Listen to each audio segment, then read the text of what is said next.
It is December 1st, 2005.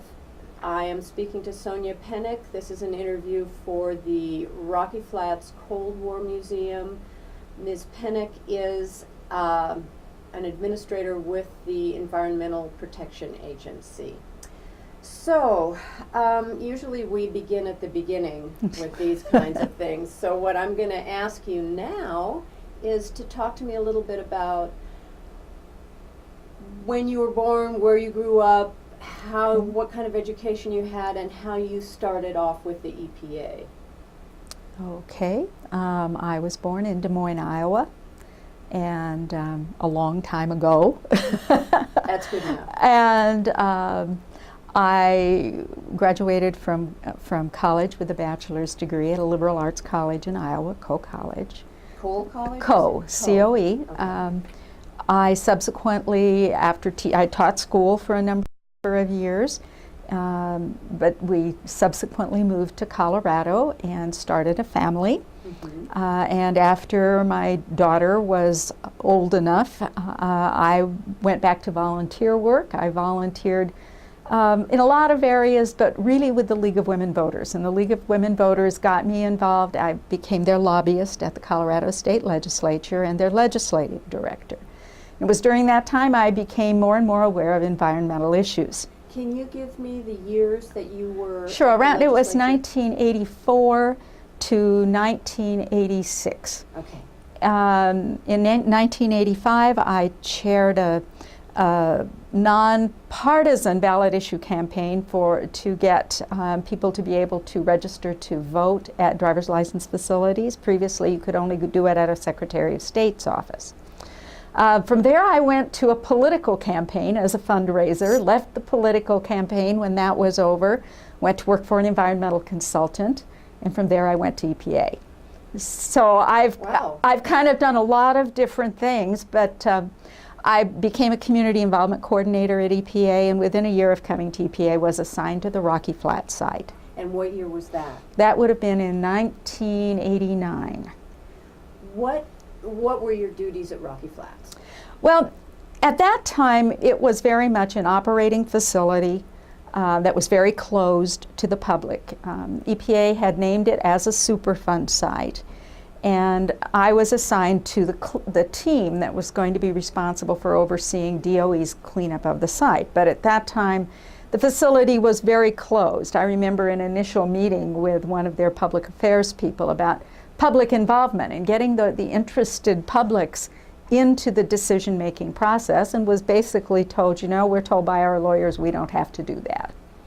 Oh, really? For national security reasons. At that time there was, I believe it was once a month meeting that was held in Westminster, I think it was. I'm pretty sure it was Westminster, where activists got together and representatives from the state and from EPA and from DOE came, and they did a kind of an information exchange, but it was more demands for information from stakeholders and not much coming from DOE. And that kind of went on for a period of time. Can I interrupt you Sure. just for a minute? When you say stakeholders, do you think, is EPA a stakeholder? Actually, I see us more as one of the principals, because we as a regulator are an overseer of the work that DOE does to clean up the site. Right. The state of Colorado is also in that same position. They are an overseer. Okay. Obviously, we have a stake in it too, but I was thinking of local governments, environmental groups, residents, that kind of thing would be the stakeholders. Okay. This state of affairs pretty much existed until the criminal enforcement folks at EPA, the FBI, and the National Environmental Investigation Center did their raid on the DOE facility at Rocky Flats. And you were there then? Oh no, I wasn't there. Okay. I didn't even know it was going to happen. This was a very closely guarded secret.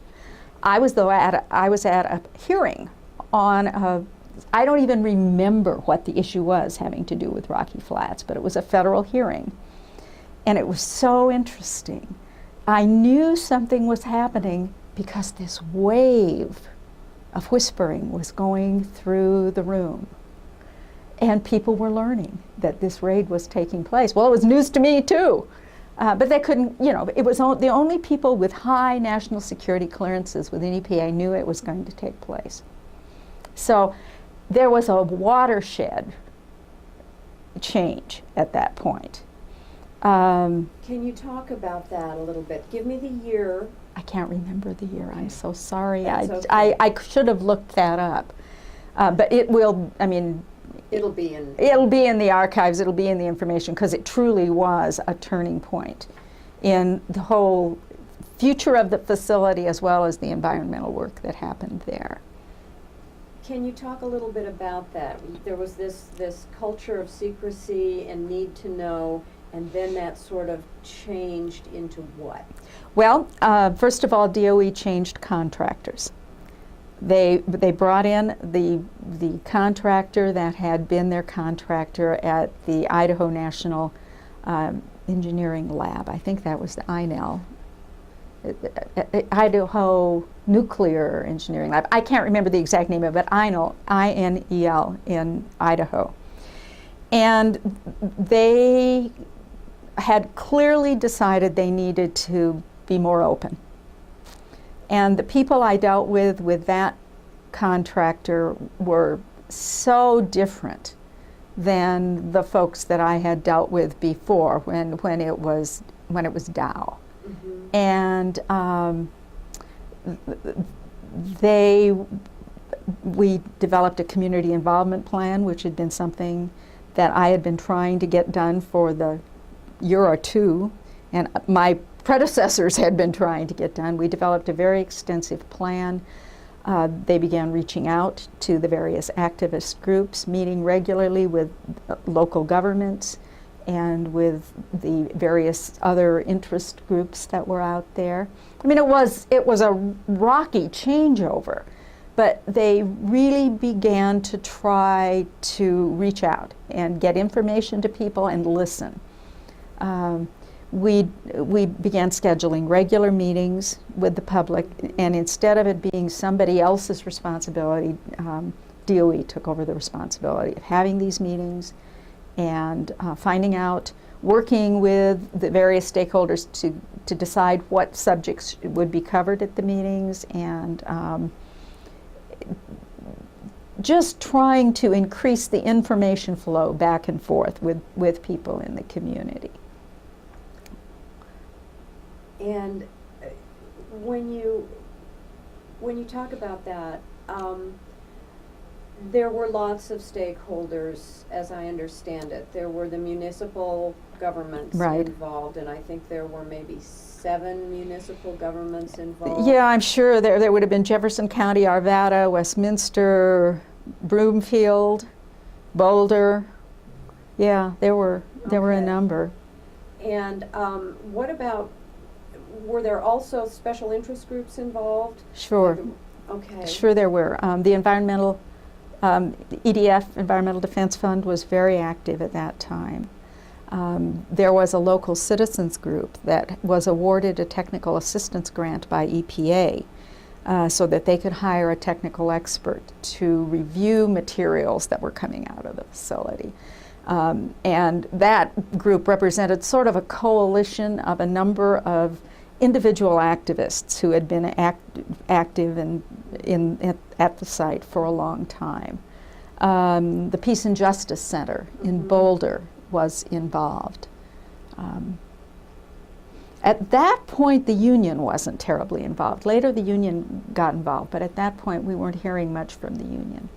I want to take you back for just a minute on something that we started talking about, and that was the EPA raid and how the ripple came through the hearing. What were the results of that raid? What did EPA find at the facility?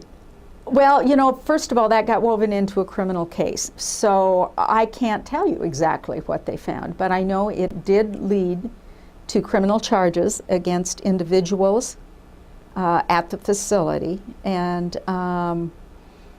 and it was settled, I think, out of court ultimately, and I'm not the expert on that. I understand it went through a grand jury. There were issues with the grand jury, feeling that the prosecutor hadn't been as aggressive as they would have liked him to be, and that's outside of my level of knowledge about that.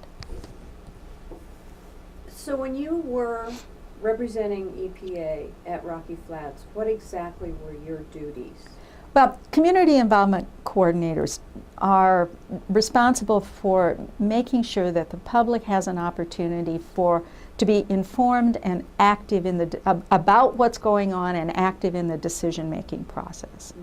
Mm-hmm. We are members of the cleanup team who sort of serve as advocates for making sure community issues are brought to the team, and then really trying to find ways within the team to address community concerns.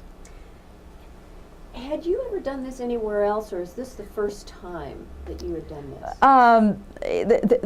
This specific role, it was a first time, but remember, I had been involved in political issues. I had been active in the League of Women Voters, whose motto is to promote informed and active citizen participation in government.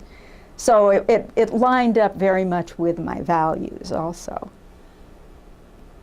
Was it, I mean, on a scale of 1 to 10, was it the easiest thing you've ever done, the toughest thing you've ever done? What were kind of the dynamics of this? Well, it is hard, and it was especially hard at Rocky Flats because you were having to overcome an existing culture. But anyway, it's difficult because cleanup decisions are made by technically educated people. Mm-hmm.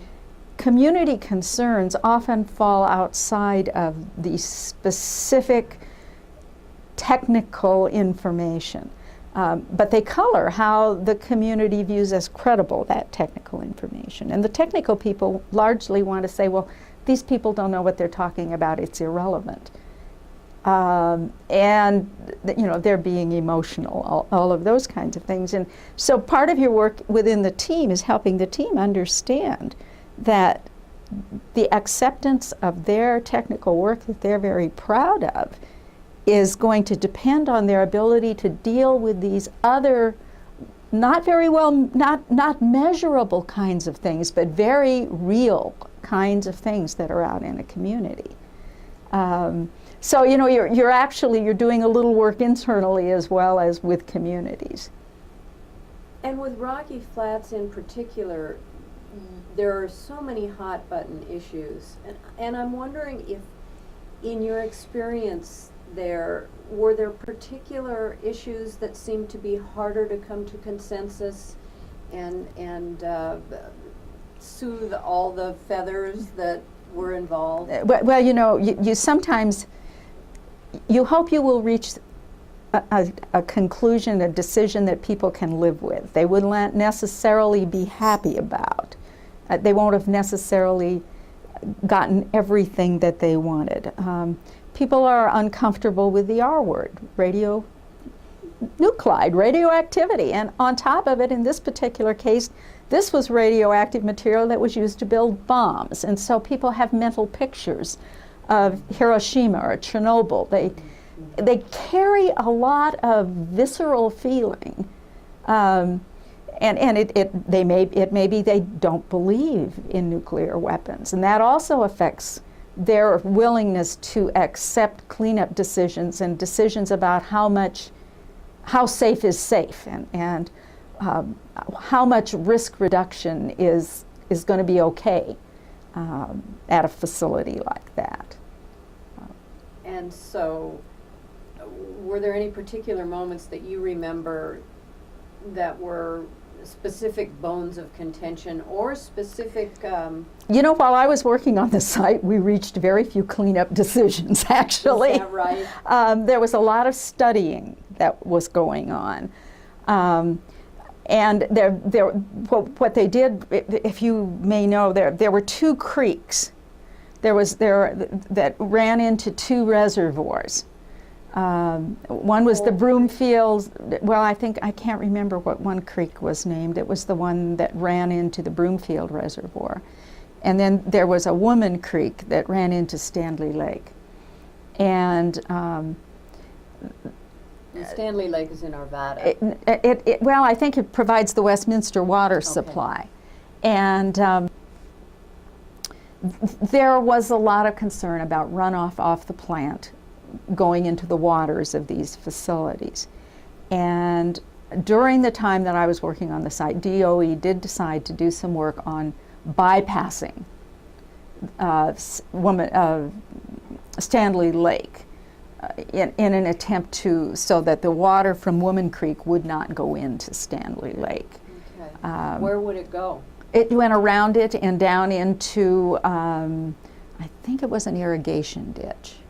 But it wasn't a municipal water supply. No, it was not a municipal water supply, and to be honest with you, that water was tested a lot and wasn't often. I mean, I think with the other runoff, the other watershed that went into what was at that time the Broomfield Reservoir, it isn't anymore. There were some hits periodically. They had built retention ponds trying to, capture the water so that before it left the retention pond, it had been sampled and they knew what was in it. I mean, they were making efforts to try to deal with that runoff issue off the site. I think we also did some work on a hillside, and while I was there, we didn't do it. We oversaw the plan, and then DOE did the work.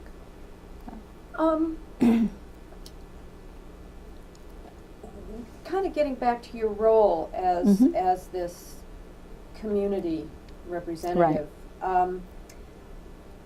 how did, in your view, how did all of the interest groups who were involved in this view EPA and EPA's role?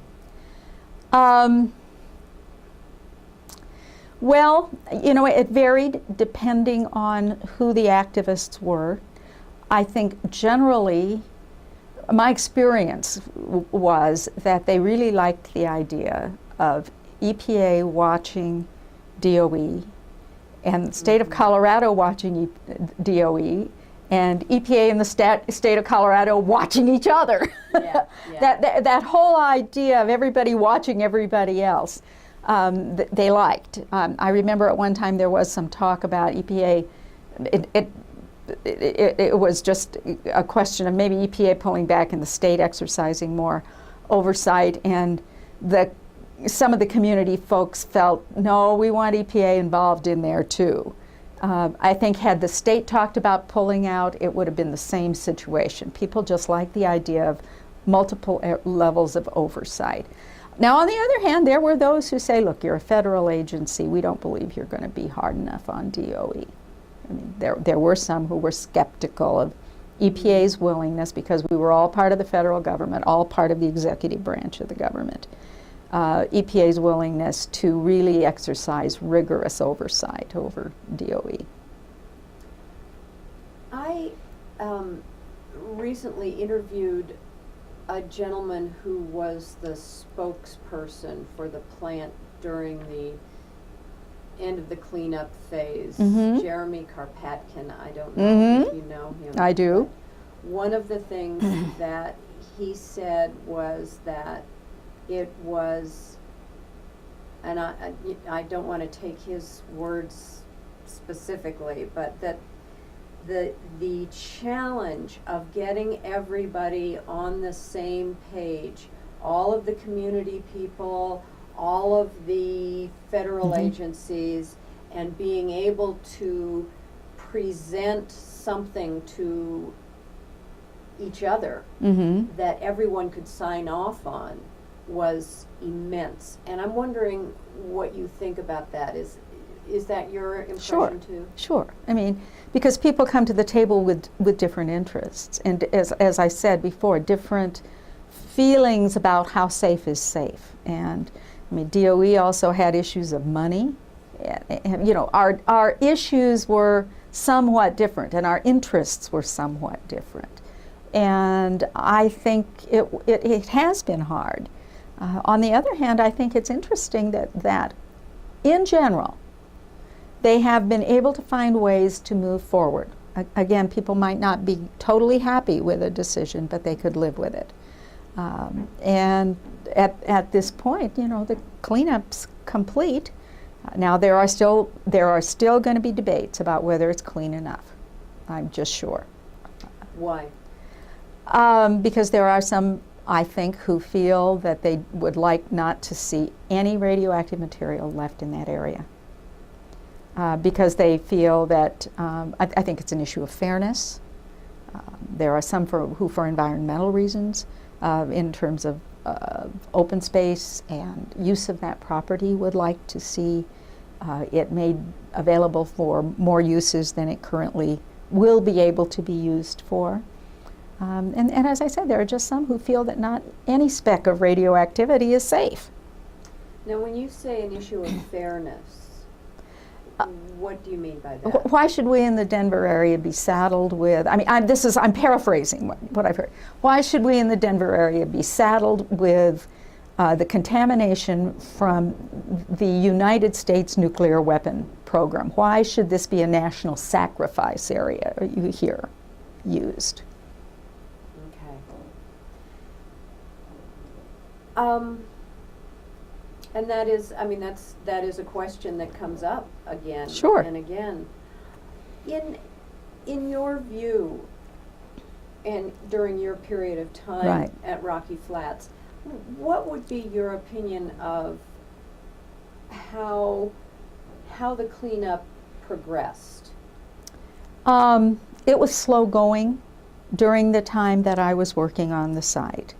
And I think there were a number of reasons for that. We were going back and redoing things that had been done before and that we had felt EPA had felt weren't done thoroughly enough.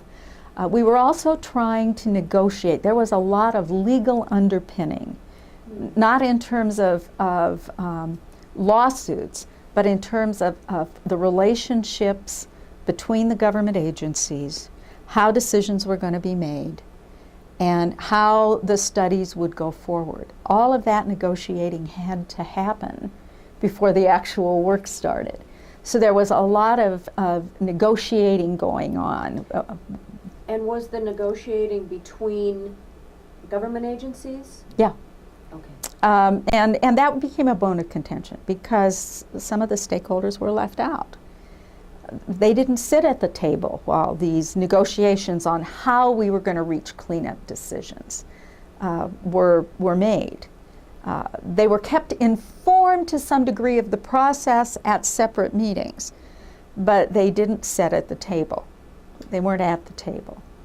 Do you remember do you remember the plan that was created to come to those decisions? Well, it was called the Rocky Flats Cleanup Agreement.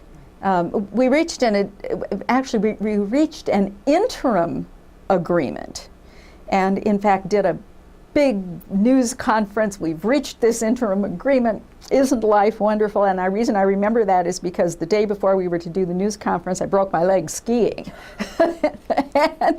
and everything for it was inside my computer. So I went to work hobbling with crutches trying to get this whole thing out.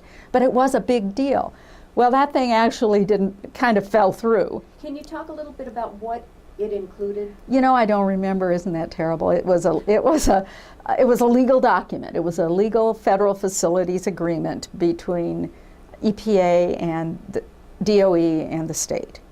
And it ultimately did not prove to be implementable. And then they went into negotiations for the Rocky Flats Cleanup Agreement, which, again, you will want to talk to somebody who's much more expert than I am on it, but it was truly a groundbreaking document because they found a facilitated way to move more quickly with reaching cleanup decisions, and instead of going through the longer, more ponderous traditional process.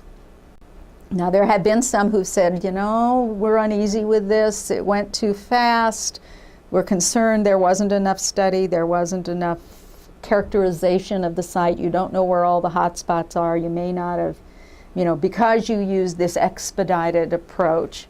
But it was a landmark approach to doing things.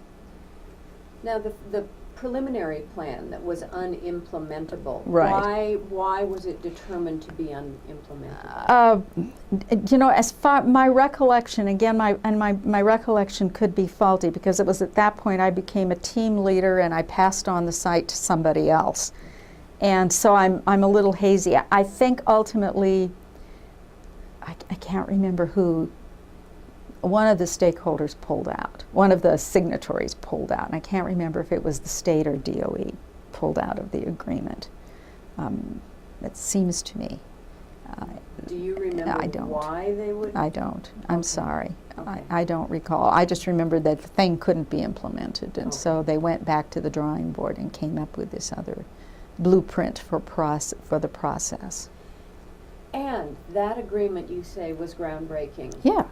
Can you talk a little bit about it and the process that you remember going through to get that document? Okay, I was completed? not involved in that. By that time, I'd passed it on to another community involvement coordinator. I was managing that person. I was a manager of that person.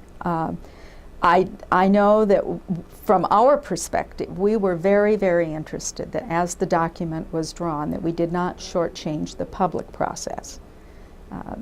That in the zeal to move the cleanup fast, they didn't cut out the stakeholders. And we were pretty comfortable with how that document provided for getting stakeholders involved. It ultimately resulted in the creation of a community advisory board as well as a local governmental advisory board. And that met monthly and had great input into the cleanup process. When you talk about the cleanup process, and you were there at the beginning, That's you weren't right. there at the end. That's right. News reports most recently have talked about the fact that the cleanup came in under budget Mm-hmm. and more quickly than people thought. Mm-hmm. I'm wondering if you think that's a direct result of this agreement. I certainly think that's one of the factors. Now, we haven't done our part to tidy it all up so that we ultimately are in compliance with the nuts and bolts of CERCLA, you know, the Superfund law. We're going to have to go back and do proposed plans and records of decision on these things. I mean, there's paperwork that will have to be done to close all of those some people would call bureaucratic, I would just say are the process sorts of things that were expedited under the cleanup agreement. So we will still have to do that. Will there be any continuing inspections of the site? Oh by yes, EPA? yes, because contamination is left in place. There will have to be a 5-year review every 5 years forever. And they will have to review all of the components of the cleanup to determine if they are still working. They will have to determine whether there's new information that causes them to rethink decisions that were made. And I certainly know there have been cases at other Superfund sites when new information has caused us to have to go back to the drawing board. So no, and DOE will maintain control over the most contaminated area. I don't know how they will restrict access to it, but it will be restricted. People will not be able to have access to that. Do you remember how many acres of the site that is? No, DOE people would be able to tell you. It's where the industrial area was. Where they actually made the triggers. Right, and where the old landfill was, where the 903 pad was. That area is the area that will be fenced off, I think. Or I'm not sure it'll be fenced. I don't know how they're going to control access so people and critters can't get on it. Kind of going into personal recollections of what it was like to be involved with this. It's a huge project. It's probably the only project of its kind that's ever been undertaken in the United States because It's the only place that nuclear triggers were made. I'm just going to ask you an open-ended question here. What was it like to be involved with this? You know, it was kind of exciting because you were breaking new ground every step of the way. I remember the first time I was allowed inside the facilities, inside that area where they were made. I don't know what I expected, but I mean, it looked like a manufacturing facility. Yeah. And that kind of demystified it. That was one of the things that we thought it was going to be really important to do, is to try to start tours of the area so people, I mean, you build these mental pictures of what a facility that builds bomb parts must be like, and you think of, you know, strange Dr. Strangeloves and that kind of thing. And one of the things we tried to do was encourage DOE to open its doors, and particularly after they quit operating. They were very open to doing that. I remember media tours, but I mean, even that was a bit overwhelming, because before you could go in and do the tour, everything you owned was inspected by one of the dogs. Wow. And if we had reporters with us, they had to open everything up so the dogs could look in the cameras and check everything out. You had to get on your personal protective equipment and have a safety briefing. I remember one media tour we did, we were in a lab and the alarms went off and we had to put our masks on. Well, it was a short, but nonetheless, you know, I'm looking at that time it was Marco Masick who was writing for the Denver Post. And you know, our eyes are getting bigger and bigger and we've got our respirators on. Jeez. Oh my word. But, you know, there were lots of players, lots of people with different opinions. Sometimes it just seemed like a helpless morass. How are we ever going to get through all of this so that we can move forward? But it was kind of exciting.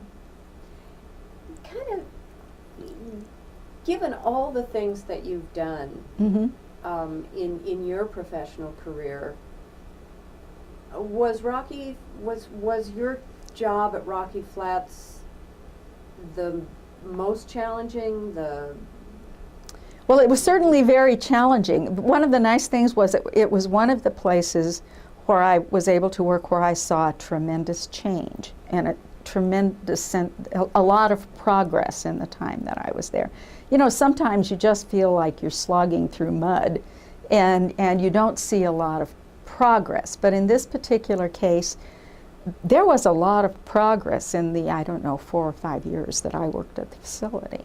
And when you worked at the facility? Or for EPA. I didn't actually work at the facility. You weren't on site, no, in other words? No. And your specific duties, if you can talk about them a little bit. Today? No, when you were there.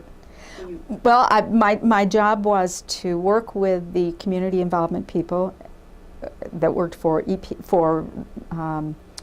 DOE and for their contractor and with the state to put together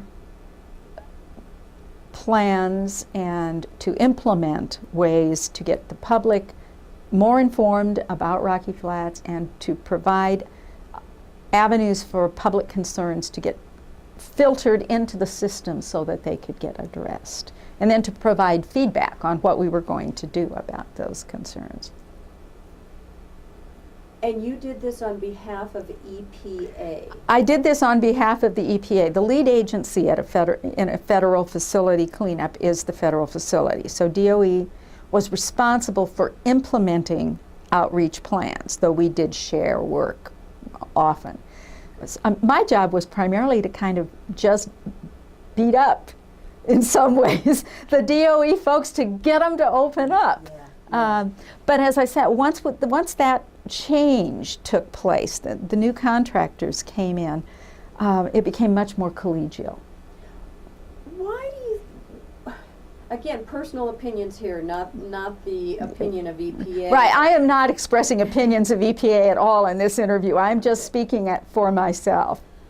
Why do you think there was the hesitancy on the part of Dow and the more acceptance on the part of the subsequent contractor? Yeah, EG&G, I think. Yeah. Well, I think the raid made a big difference. Secondly, I think that around that time, DOE decided they weren't going to reopen Rocky Flats. They decided they were going to close it. So it wasn't anymore going to be a manufacturing facility that manufactured this stuff. I think those are two factors that led to a change. And the change in contractor, so there was a new start. You didn't have the same people who had been slamming the door in people's faces now having to lose face and make a change. You had totally new people coming in who really weren't invested in the previous way of doing things. You talked about union participation.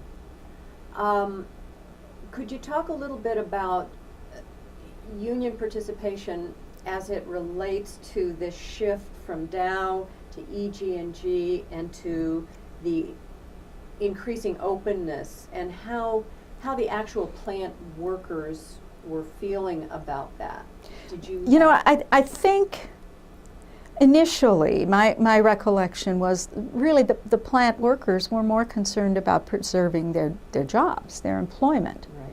Right. And that is, by the way, what we see at almost every Superfund site. If you've got an operating facility that's responsible for paying for a cleanup, the workers are afraid that the costs of the cleanup are going to in some way negatively impact their jobs. Mm-hmm. And I think that was generally what we saw. I mean, there were representatives of the union who wanted the government to look at the safety of the jobs, and there had been the issues with beryllium, and they were beginning to, I don't know if the lawsuits had started, but they may very well have at that point, even before the raid. But once the facility, it became known the facility was going to close. And then you know, that sense of allegiance changes a little bit. There is interest in how are the phase-outs going to take place. Will the current workforce have an opportunity to work on the cleanup, thereby extending their jobs? And then we began to see more union representatives and more workers becoming involved as stakeholders in wanting to be involved in looking at the cleanup and how complete it was going to be.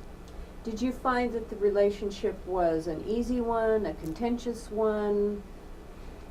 What kind Well, of? it varied over time, I think. Initially, I think that there was a lot of conflict between some of the workers and some of the environmentalists. Mm-hmm. I mean, there was a great deal of contention. Over time, I think that became less. Okay. Frustrations, limitations, anything about the process that if you had to do it over again, you would change? Well, you know, one of the frustrations, of course, is we all like to be in control. And at a federal facility, at EPA, we have an oversight role, but we really aren't in control. The federal facility is. So there was a lot of negotiating I did with their public affairs people. And again, we would come up with something we could all live with, but it wouldn't necessarily have been the way I would have done it. Is there anything in particular that you can remember? You know, I really can't. I can't think of any major issue. I, on the other hand, I think was able to serve as a role as kind of a bridge between some of the environmental stakeholders and DOE. I facilitated a number of meetings where they were just so far apart, trying to get them to a point where we could decide on how to go forward. And that worked a couple of times. Frustrations, I wish the progress would have been greater. I was reasonably new to EPA at the time I started working on it. And I wish I had known more, at least at the start, about where the pressure points really were. I think I'd have been more effective at that point. I learned where they were. So where were they? Well, I mean, I learned that you really didn't, the pressure point was not with the contractor. The pressure point was with DOE. And even there were relatively fewer DOE people. If you were working with their government contractor and had hit a roadblock, it was best to go to the DOE people who oversaw them. The other thing that helped was to go through on a project manager to project manager.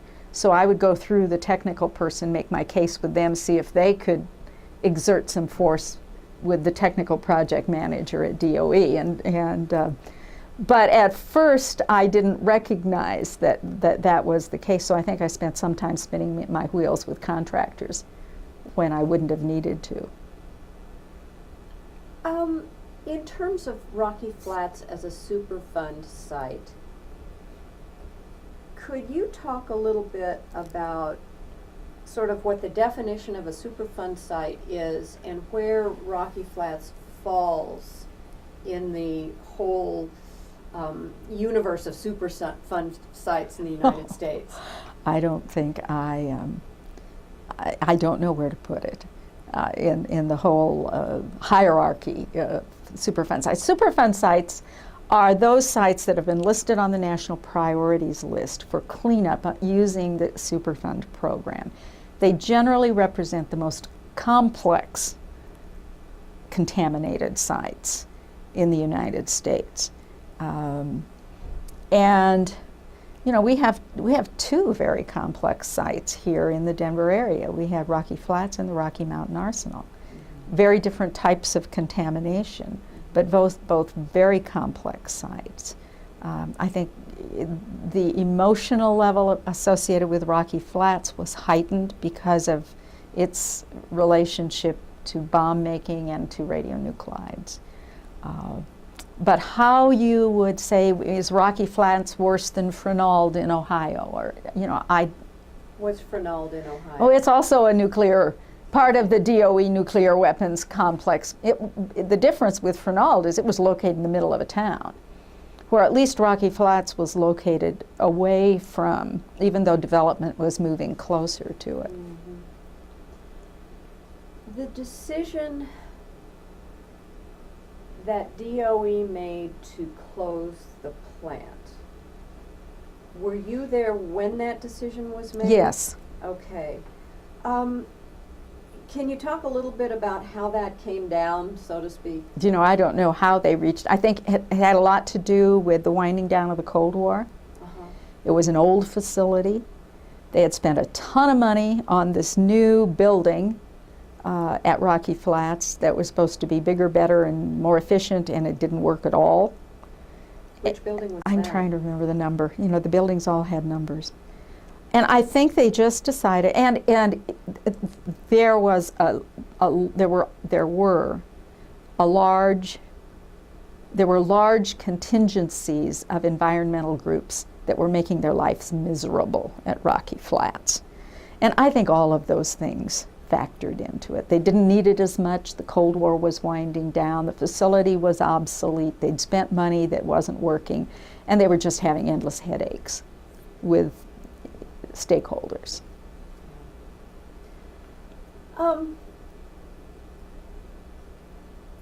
You specifically, or during your tenure, there was no EPA regulatory action taken against the plant, was there? No, I don't believe so. I don't remember one. Do you? If there was, I've forgotten it. I'm sorry, I don't remember. That's okay. I guess you mentioned earlier that working for EPA in the capacity you did at Rocky Flats was one of the more interesting things you've ever done in your Sure, career. it was. And what I'd like to ask you is to kind of reflect on, now that we have the hindsight and the plant is actually closed, did everything go as well as you had hoped? Actually, and when I look at the fact that the cleanup's complete, I would never have dreamed this cleanup would have been completed as expeditiously as it was. I remember saying one time, you know, this is lifetime employment. We're going to be working on Rocky Flats forever. You know, we're all going to die, and our descendants are going to be working on it. So, yeah, it went lots better than I thought it was going to. Why? Why did it? And why did you think it was going to take so long? Well, first of all, the problems seemed so enormous. There was such initial head-banging amongst the agencies and the stakeholders, and you know, there just seemed to be so much friction that it was going to be so hard to get through it. There were many different areas of the plant that were contaminated, and you know, I think at one time, I don't even remember how many what we call operable units there were, but these are areas of contamination, and they were each going to have to go through this extensive study and decision-making process. And it seemed clear there were going to be fights every step of the way, or at the time I thought there were going to be fights every step of the way. And I just thought it was going to take forever to do. And just to back up for a little bit, I think what you said was that the real change in that happened when you got the agreement.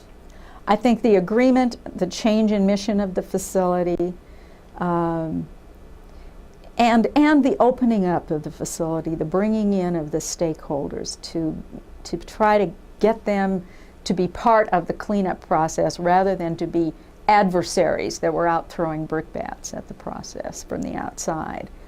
I think all of those things. Mm-hmm. Now, I wasn't here when they made the agreement with Kaiser Hill to turn the cleanup over to Kaiser Hill. So that may also have been a major factor. But I can't speak to that because I wasn't around. I guess one of my final questions to you would be, now that you're in a position to look back on this, were there any particular groups or individuals, and you don't have to name names if you don't want to, that seemed to not be happy no matter what? Yes. Oh, yes. I'm not going to name any names, but there were some of the, particular early on, there were some very disruptive activists who it almost seemed weren't at all interested in environmental cleanup. They were more interested in playing gotcha, you know. And I remember one man who was terribly abusive, and I finally had to tell him, you know, I don't like to be talked to this way, and I cannot continue this conversation if you're going to use that language. I remember another activist. I think I can tell you the story. Sure. Early on, John Connally, who had been, I think, governor of Texas, he'd also been in various administrations, was put in charge of a commission that was to go around to all of the nuclear weapons plants and hold hearings. And he held a hearing out, out in the west end of town. And of course the activists all came in with their signs, and they were told to check the signs at the door because those are weapons, you can't come in. And anyway, as the course of the hearing went on, one of these people came up with a vacuum cleaner and said, I vacuumed this dirt, the dirt that's in this cleaner, up out at the east boundary of this facility, and I have now reversed the vacuum cleaner, and I'm going to spray it all over you so you know what it feels like to be downwind of Rocky Flats. Wow. Well, the marshals began convening on her.